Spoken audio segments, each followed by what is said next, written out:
I think it's important that we focus on where we would like all this to end, how we want to bring this to a solution.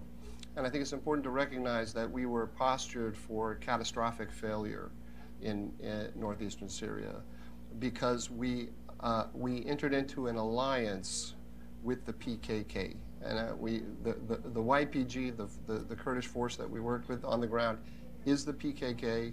This is a terrorist organization on the State Department's terrorism list that seeks to partition Turkey between Kurds and Turks by allying with the PKK, or actually allying with the PKK.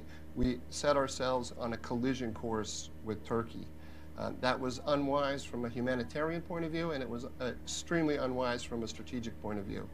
The strategic prize in this situation is the international orientation of Turkey. The Turks have been telling us for years now that they don't like the fact that we are providing a power umbrella under which the PKK can build an autonomous Kurdish statelet in northeastern Syria. And we have effectively, time and time again, told them to sit down and shut up. We rebranded the PKK as the SDF. We brought in Arabs and Yazidis and others, as Mary Beth is saying.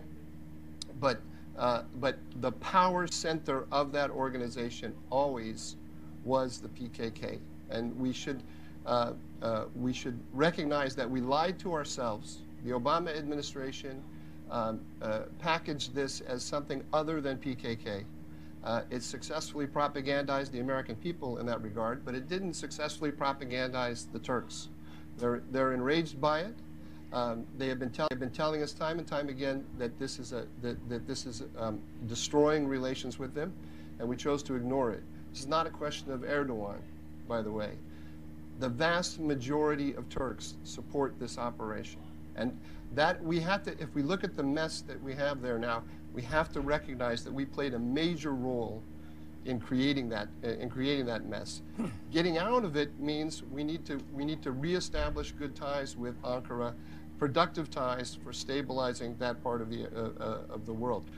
If we don't have productive ties with the Turks, which means largely working on their terms, not on ours, because we had 1,000 troops there, and we are leaving. Everyone knows we're leaving sooner or later. Turkey is going to be there forever, and the Turks know this as well. So we have to work through them largely on their terms.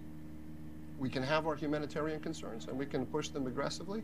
We can have differences of opinions, but it has to be within a Turkish framework rather than with some framework that we have made up as a result of where all the different little positions that we ended up with as a result of a lot of temporary tactical decisions that we made without any larger strategic understanding. We've started to talk about the Middle East without our policy in the Middle East without reference to states. We have to go back to a traditional understanding of how the world works. States are the main actors, and we need to position ourselves accordingly.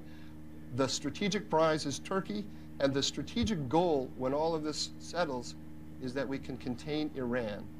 If we are in a position, which makes no strategic sense whatsoever, of ditching a major ally, a NATO ally that sits athwart Europe and Asia, where we have bases, intelligence platforms, an ability to stop the Russians through the Bosporus, a Black Sea strategic posture, an ally that worked with us in Bosnia, in Afghanistan, not to mention the Korean War and others. We're going to ditch that state for a splinter group, extremist terrorist organization that doesn't even represent the Kurds. The PKK is not the Kurds. This makes no sense. We now have a bipartisan consensus in Congress to put massive sanctions on Turkey in order to save our relationship with the PKK.